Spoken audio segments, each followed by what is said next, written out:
So we find ourselves in, I would say, not ideal situation. And this happens. It happens in golf. We're human. We're meant to make mistakes. So golf is a lot of how we're going to manage those mistakes. It's at the end of the day, the person who's holding trophy at the end of all 4 rounds necessarily isn't the best player all the time, isn't the longest hitter, isn't the best wedge player, isn't the best putter. They just know how to manage their mistakes. So tournaments are a lot of golf, a lot of swings. You're bound to make them. So we're here, pretty bare lie, obviously no grass underneath, relatively hard. So now we start our second shot here onto a par 4.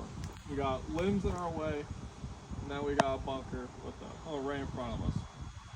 So we're not going to play hero golf.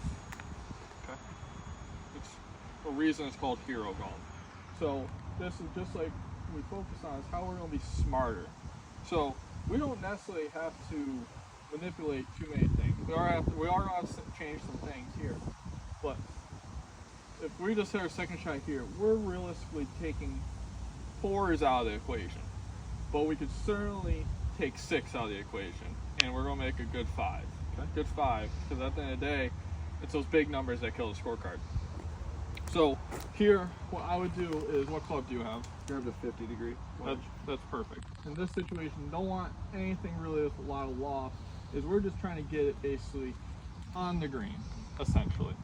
So typical pitch shot where a little more middle of our stance, hands ahead slightly, so it's going to be relatively the same. But when you have these tough, delicate lies, where there's really not a lot in here, you have to focus on just ball first. If we're trying to get kind of not so much under it, but kind of compress it, that's where we're going to get the ones where we're basically bouncing it right off the ground, and it's probably just going to dribble here, or we're trying to come down on it, and that's when it's just going to pop up and hit the branches. So I want you to set up to this one. I want you to feel ball a little more in the back of our stance, hands slightly more ahead. So basically we're essentially almost, it's not so much me a line drive, but it's going to come out low, and we just have to accept that it's not going to hit and spin like a normal chip. It's going to hit and roll out. So just like we focused on too when we do the short game, we're picking out a spot no matter what. But we know we have trouble here. So that spot for this shot have about 25 feet from fringe to hole. We're going to push it out a little bit, because we're seeing our area to hit this is past the pin. We're going to eliminate this. And when we're here, we're going to focus on ball first. So set up to it. So put those hands just slightly a little more ahead and drive into it ball first. Yeah.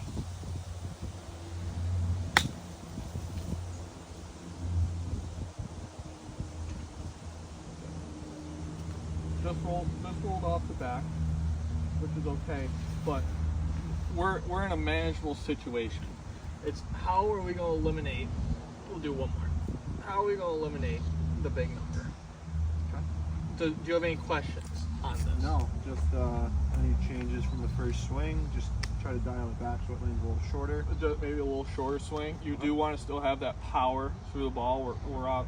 The fastest part of the swing is going to be from impact to about 4 or 5 inches in front of it. Okay. So we're not going to try and direct it. We're going to keep giving it that power through, because same thing, if we're going to slow down, that's when we're going to dig into the ground. We're just going to plop it right here into the bunker.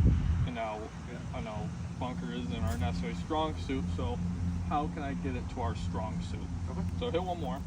Shorten up the backswing a little bit. A little shorter backswing. Focus on that spot.